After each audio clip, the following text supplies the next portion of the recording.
Can cells at work officially become a part of school? Because this series is educational and entertaining. Now, I know it's not 100% accurate. I understand that. But, I mean, this series, honestly, the way it presents the human body, it's very entertaining, honestly, because I remember learning a lot of this type of stuff in school, and seeing how, like, T cells work, effector T cells work, seeing how NT cells work. I'm just like, this is interesting stuff, like, the way they went about, depicting, like, killer T cells, to how, the human body reacts to, the flu. I'm just like, This is something that I find very enjoyable, which is why I said that this should be, honestly, a part of schools. I mean, if not in America or, like, the West or whatever, I really believe that Japan should, like, make some form of educational, like, part of this. Like, they should definitely use this in school, preschool, or whatever. It'd be pretty funny, but I think it would be very effective just the way everything is done. But, okay, this week's episode of Cells at Work went full-on Jojo. Like, you can definitely see that David Productions are the creators, or, the animators, not my bad, the animators of JoJo's Bizarre Adventure, because you have, like, a small little boy that honestly looks like a weak, harem main male character, turn into, like, Jotaro, and I'm like, oh my god! Like, what the hell? So, I mean, just, like, the swole boy transformation was hilarious, and that actually is something that does happen in the human body, FYI. Now, like I said, there is some exaggerations, or not exactly carbon copy of how the human body works, but for the most part, there is cells that eventually build up antibodies and all that, and eventually they form into, like, new killer T cells that stand up against a pathogen, like, the flu. And seeing how that was done, I'm like, you know what, this honestly, the science behind this and how it's done, I like the way, the writer has done this. You could really see that the writer that has made Cells at Work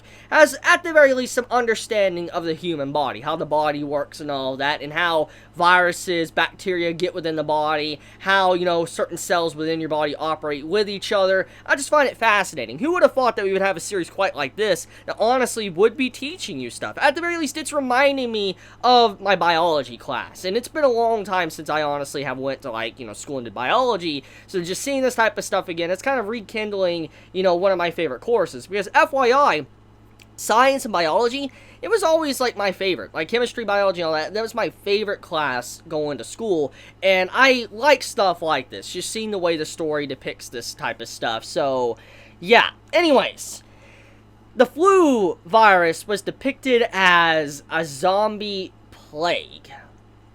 You know what, that kind of makes sense when I think about it. When you think about the flu and how it operates in the, the human body, that makes sense. And so, I'm going to have a mental image now. Every time I get the flu, I want to have a mental image of all these white blood cells, T cells, and all that fighting against a zombie plague within my body.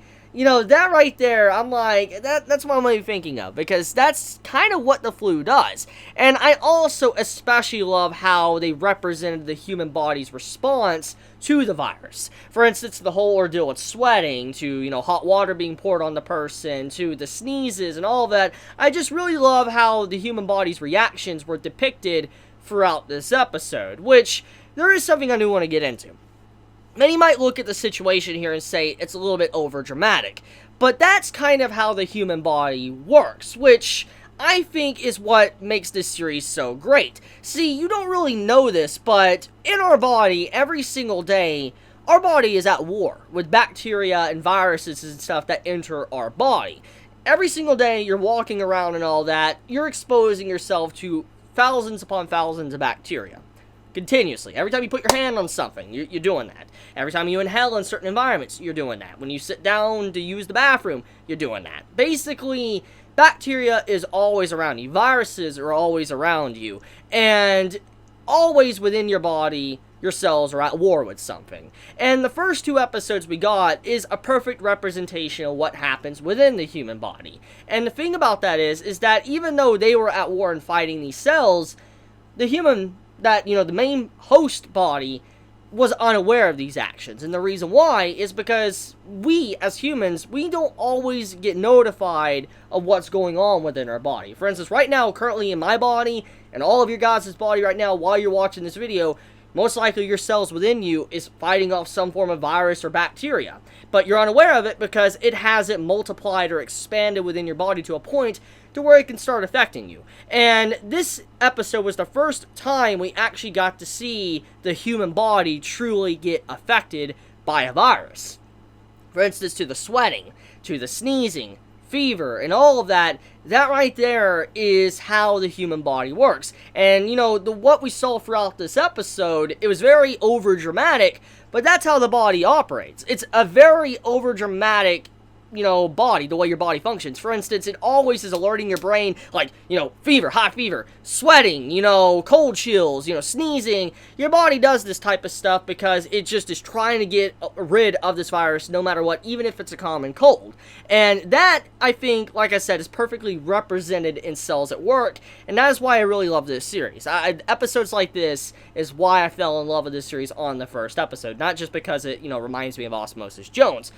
But yeah, that's pretty much about it. I mean, this episode is fantastic in what it does and how it kind of teaches you about how T cells work, to how they, you know, antibodies are formed, B cells and all of that. I think it did a fantastic job, and I especially love the type A influenza that popped up at the end of the episode, because that's kind of what happens as well when flu season starts, which, let's explain that.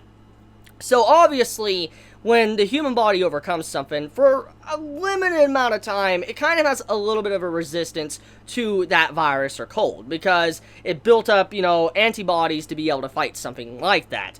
But the reason why a type A influenza, you know, flu virus popped up was because you actually can get infected by two strands. For instance, let's say I got type B and all that, I got infected by it, I got over it.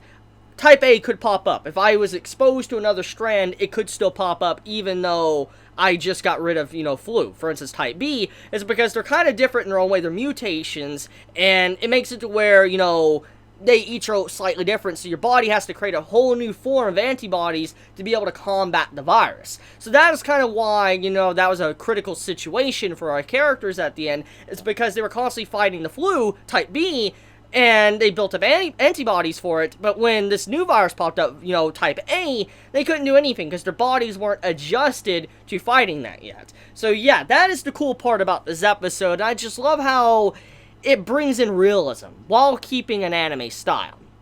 But that's about it. Let me know your thoughts in the comments below. If you enjoy my content, please subscribe. If you like this video, please leave a like. And if you want to get notified for whenever I upload a video, please click the bell icon down below. And with that, Chibi out.